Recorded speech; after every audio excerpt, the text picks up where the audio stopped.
Damn, took it for a test drive, got on it a little bit. EPC light came on, check engine light came on, now it's misfiring.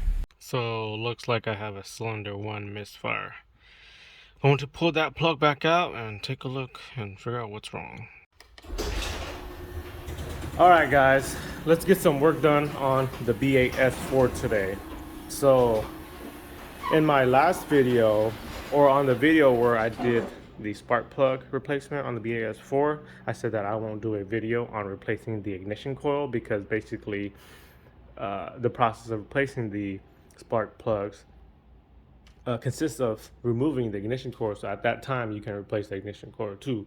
But since one of my ignition coil went bad, I just decided I'm just gonna do a video on replacing the ignition coil, and I'm gonna actually take snippets from that video to help complete this video. So I ordered up an ignition coil tune-up set from STP Euro, but unfortunately it's missing one ignition coil. So I've already reached out to them. Hopefully they get back to me soon and send out one ignition coil so I can fully complete the ignition coil replacement on a B8 S4. But I'm just gonna actually get it started now. So before I get these ignition coil replaced, I just want to say, don't forget to subscribe to help support my channel and follow my builds. All you guys gotta do is hit that red subscribe button right under this video. Thanks guys. Alright, so I'm gonna start with the passenger side first, and I'm gonna remove the airbox system. So the first thing I remove is the intake hose here actually. And to do that, I'm going to pop this hose off of the holder, pop this hose off of the holder, and pop this little vacuum line off of the little nipple here. Loosen up this hose clamp here, and then just pop these. There's two of these little clips that holds this section of the intake hose into the airbox off, one there and one down there, and that intake hose should be able to come out. So let me go ahead and remove that guy first. So to loosen up this hose clamp here, I'm going to be using a 7mm socket on a 1/4 inch ratchet and extension. You could also use a flathead screwdriver, but I'm just going to use this because it's going to be easier, and the rest you can just all do it by hand.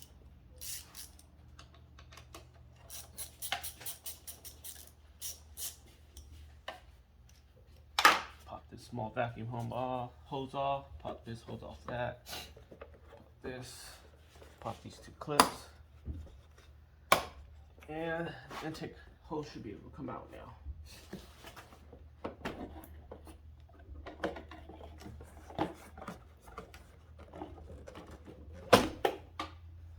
There's that. Now let's do the airbox. The airbox should also be able to be easily removed. There's just this little funnel here that goes into the airbox. Everything else is just like pop in into like certain holes and stuff like that. You should be able to pop this off and just pull it up actually. There it is.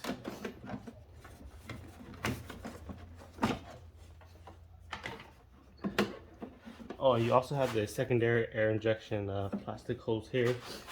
You just gotta press on two sides and then pull it off of the airbox.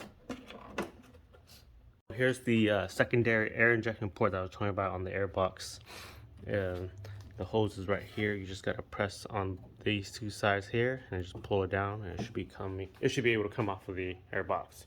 So now that the airbox is out, we have access to the ignition coil. So now let's start getting at those. So it looks like one of the previous owners has already been messing with the spark system, because you see this ignition coil here, somebody marked a 3 on there, and this freaking clip is already broken. But anyways, let's get this started. First thing I'm gonna do is loosen up this harness here, and to do that you have to remove these two screws right here, which is a T20 star bit, and then after that unclip all of these connectors to the ignition coil and then pushing it down.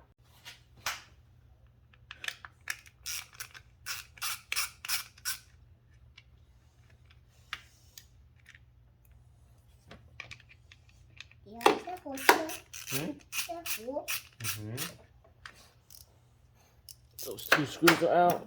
Now we can loosen up the clips. There's a little clip right here. You can just press on it and pull it down. This side too. Goes. Now we have access to the ignition coils, and we can pop those guys out. And I'm just gonna pull it out by hand, and those should be able to come out. So let me go ahead and pull this one. There it goes. And the other two as well.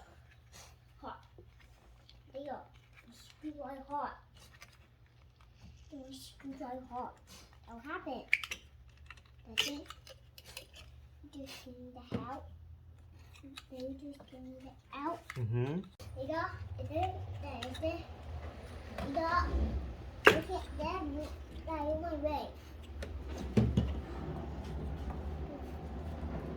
All right, so let's get these brand new ignition coils in. So they only go in and align in one way. As you can see on the valve cover, there's these two slots. And on the ignition coil, there's these two tabs. They only slide in one way. So let's go ahead and just pop it in there and just push it in.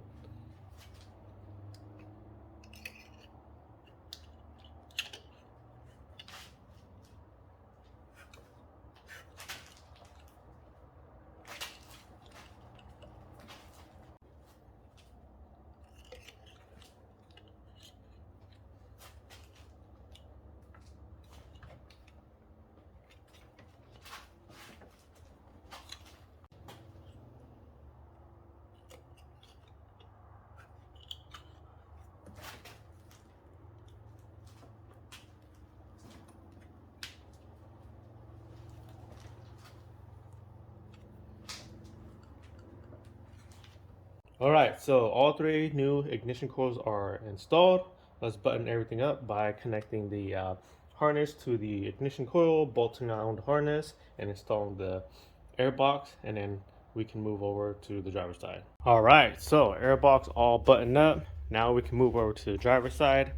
Like I said earlier, we're gonna have to move the coolant reservoir out of the way so that we can access the ignition coil and the spark plugs on that side.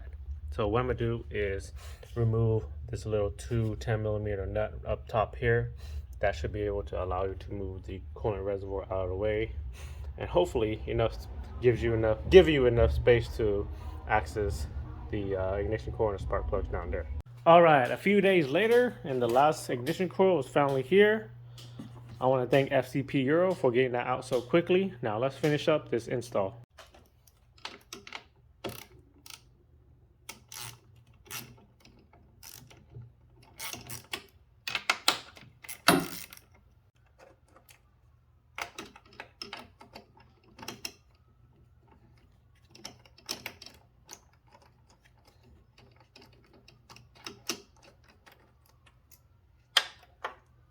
So now that these two nuts are off, the reservoir is able to move, and you should be able to get enough space to be able to take all that stuff out.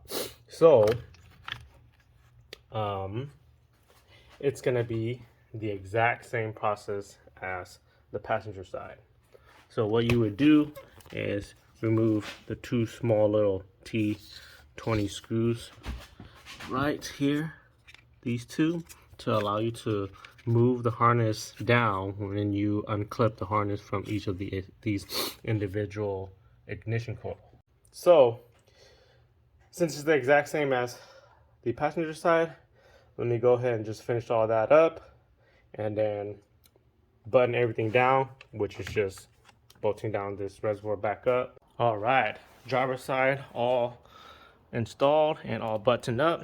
Now it's time to take it for its test drive, and hopefully no issues come up. All right, just came back from a test drive, did a few light hard pulls, and no check engine light and no EPC light.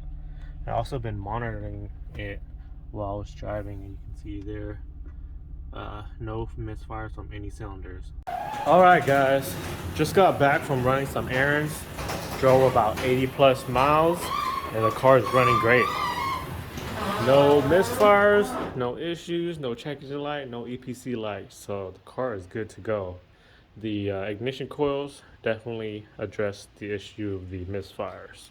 So I could have just replaced that one that was faulty, but not knowing the history on the replacement of the ignition coils, I decided to just do all 6. And plus, when I took out the ignition coil, it kind of looked like it was stock OEM factory ignition coils that was like an older revision. So I'm glad that I swapped out all 6 ignition coils because the car does seem like it is idling smoother. So that's going to end it for this video here, guys. I hope that this video can help you guys out in one way or another. If you guys have any further questions, just comment it down below and I will try my best to help you guys out. Don't forget to subscribe to help support my channel, comment any sort of feedback to help my channel grow, and like this video if you guys find it helpful. Thanks, guys. I will see you guys in the next video.